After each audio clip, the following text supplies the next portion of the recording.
तो बताओ इस सवाल में क्या निकलना है, क्या निकलना है, कैसे पता महत्तम, बड़ी से बड़ी, क्या लिखा है, बड़ी से बड़ी। तो बड़ी से बड़ी का मतलब क्या निकालते हैं, क्या निकालते हैं, और छोटी से छोटी में, छोटी से छोटी में, लेकिन यहाँ महत्तम निकलना ही नहीं, लघुत्तम निकलना है।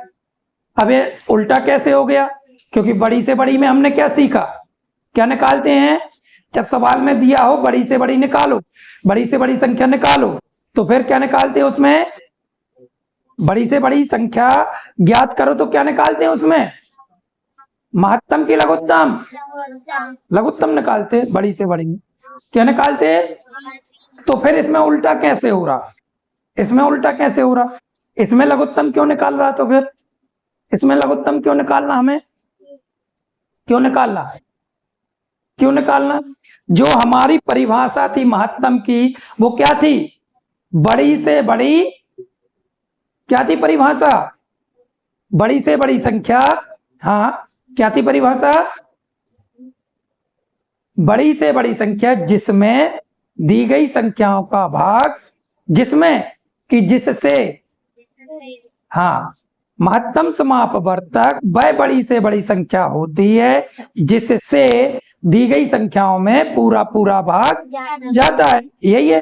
तो महत्तम में भी तो यही बोला गया है, बड़ी से बड़ी संख्या, और इधर पर भी क्या बोला गया है, तो महत्तम निकलना चाहिए, लेकिन निकल क्या रहा, क्यों, अभी अंतर समझ में आ जाएगा।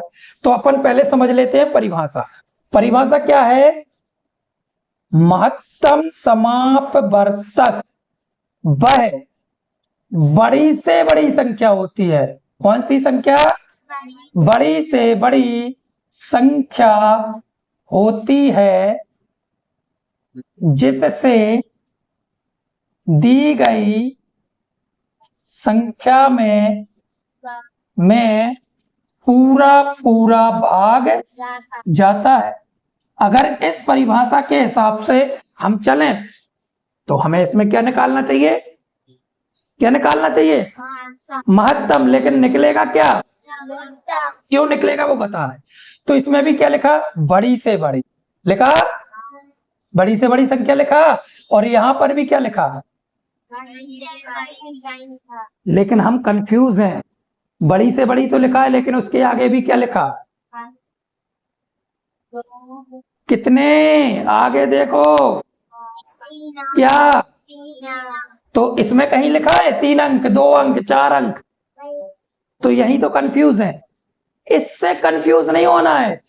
उनने बड़ी से बड़ी पूछा है 3 अंकों की, ये थोड़ी ना बोला कि बड़ी से बड़ी संख्या ज्ञात करो, बोला कहीं, नहीं बोला उनने बड़ी से बड़ी संख्या ज्ञात करने को बोला ही नहीं, उनने बड़ी से बड़ी संख्या ज्ञात करने को बोला है, लेकिन किसके, कितने अंकों की, 3 अंकों की। तो यहाँ लघुत्तम निकलेगा, महत्तम तो निकलना ही नहीं। महत्तम कब निकलेगा, जब केवल बड़ी से बड़ी संख्या ज्ञात करना हो, उसके साथ न 2 अंक न 3 अंक न 4 अंक न 5 अंक, ऐसा कुछ नहीं लिखा रहे। समझ में आया कि नहीं आया। तो इसमें महत्तम निकलेगा, क्या निकलेगा, लघुत्तम निकलेगा, क्या निकलेगा। ऐसे ही वो लघुत्तम के सवाल में देते हैं 5 अंकों की छोटी से छोटी संख्या बताओ। अब यहां हमने छोटी से छोटी देखा और हमने क्या निकालना शुरू कर दिया, महत्तम, लघुत्तम, जबकि उधर लघुत्तम निकलना ही नहीं, क्योंकि वो छोटी से छोटी संख्या तो निकालना है, लेकिन कौन सी, 5 अंकों की। तो जब 5 अंक 3 अंक 2 अंक लिखे हों और उनके साथ छोटी से छोटी लिखा हो, बड़ी से बड़ी लिखा हो, तो ना उधर महत्तम निकालना है ना लघुत्तम निकालना है।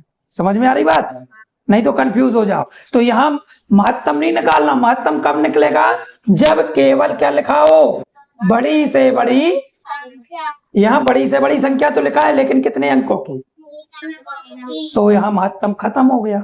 समझ में आ गया। अब क्या निकाले इधर, 8 10 तथा 12 से। तो अब लघुत्तम का कैसे पता चलता है, हमें लघुत्तम का कैसे पता चलेगा कि इसमें हमें लघुत्तम निकालना है, परिभाषा से। अब परिभाषा अच्छे से देखना, लघुत्तम की क्या परिभाषा है? लघुत्तम समापवर्त वह छोटी से छोटी संख्या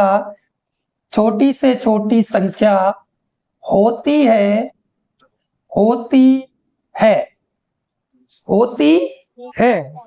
जिसमें क्या? हाँ, जिसमें दी गई संख्याओं का पूरा भाग जाता है। लो, बस केवल इतना फर्क है। इधर क्या शब्द मिल रहा, इधर क्या शब्द मिल रहा, तो बस जिससे और जिसमें ही अंतर है। जिसमें मतलब उत्तर, इस उत्तर में 8, 10 तथा 12 का पूरा भाग जाएगा। वो यहां पर लिखा, वही हमने परिभाषा में लिखा। क्या लिखा उनने? 8 का भी भाग जाए, 10 का भी भाग जाए और काय में भाग जाए, उत्तर में। काय में जो हम उत्तर निकालेंगे, जबकि ऊपर क्या लिखा? जिससे मतलब उत्तर से काय में भाग जाए, प्रश्न में दी गई संख्याओं में पूरा भाग जाए। ठीक है, तो क्या निकलेगा इधर? तो निकाल लो। 8, 10, 12 कौन सी विधि से? भाग विधि से। अब भाग दे दो, तो 2 चौके 8, 2 पंचे 10, 2 छंग 12, 2 दूनी 4, 5 के 5, 2 3 6, फिर 2 से 1, 5 3, फिर 1 5 1, फिर 1 1 1। तो 2 गुणे 3 गुणे 5, 2 दूनी 4 दूनी 8 पंचे 30, 8 पंचे 20, 40। तो 40 में से 0 को अलग रख दो, तो क्या बचा? तो 4 3, 4 3 12, फिर 0 को रख दो, कितना आ गया? 120। तो लघुत्तम तो निकल गया हमारा 120। लघुत्तम क्या निकल के आया? 120। अब सवाल को अब करना है। उनने क्या बोला? 3 अंकों की बड़ी से बड़ी संख्या। तो 3 अंकों की बड़ी से बड़ी संख्या हम कैसे बना सकते हैं? उसके 2 तरीके हैं। पहला तरीका क्या है? इस 120 की क्या कर लो? 120 की क्या कर लो? टेबल पढ़ लो। कब तक? जब तक कि 3 अंकों की संख्या हमें मिलती रहे। तो पढ़ लो भाई। तो 120 into 1, 120 into 2, 120 into 3, 120 into 120 into 120 into 120 into फिर 120 इंटू 120 इंटू फिर 120 इंटू 10। अब यहाँ पर 120 की टेबल नहीं पढ़ना, 12 की टेबल पढ़ना।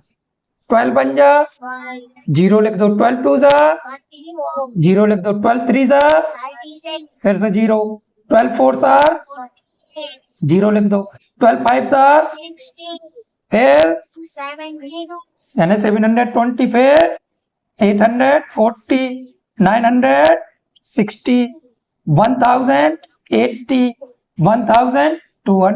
अब बताओ 3 अंकों की बड़ी से बड़ी संख्या क्या है? क्या है? मिल गई? 3 अंकों की बड़ी से बड़ी संख्या मिल गई कि नहीं मिली? तो एक तो तरीका ये है निकालने का। समझ में आ गई बात? नहीं आई? अब दूसरा तरीका क्या है? तो फिर तो जब ऐसा सवाल बोला जाए कि 3 अंकों की बड़ी से बड़ी, 4 अंकों की बड़ी से बड़ी, तो 3 अंकों की बड़ी से बड़ी या 4 की बड़ी से बड़ी हम अपने मन से नहीं लिख सकते, लेकिन 3 अंकों की सबसे बड़ी लिख सकते हैं। तो 3 अंकों की सबसे बड़ी संख्या क्या है? हाँ, 3 अंकों की सबसे बड़ी संख्या, अच्छा 960 क्या है? सबसे बड़ी संख्या क्या है? 3 अंकों की सबसे बड़ी संख्या क्या है? 990, ये है सबसे बड़ी। अब इसी 999 में भाग दे दो किसका? 8, 10 तथा 12। तो 8, 10 तथा 12 का भाग नहीं देना, किसका भाग देना? जो एलसीएम निकाला है, क्योंकि इसमें भाग जा रहा 8 का भी 10 का भी, और तो जिस संख्या में 120 का भाग चला जाएगा उसी संख्या में 8 का 10 का और 12 का भी भाग चला जाएगा। तो हमने 120 का भाग दिया तो कितनी बार गया, कितनी बार जाएगा, 12 ही नंबर, सॉरी 12 अट्ठे कितना कितना, तो कितने बचे 9 और इधर 39 बच गए। तो कहने का मतलब 120 का भाग कितनी बार जा रहा, पूरा पूरा 8 बार, 8 बार। तो जो ये शेषफल बचा है, इस शेषफल को क्या करते हैं हम, शेषफल को हमेशा संख्या में से क्या करते हैं, करते कि नहीं करते। तो जो शेषफल बचा है, तो सबसे बड़ी संख्या है 990, इसमें से शेषफल क्या कर दो, तो क्या बच गई, क्या बच गई, इधर भी। तो दोनों तरह से निकाल सकते हैं, समझ में आ गया।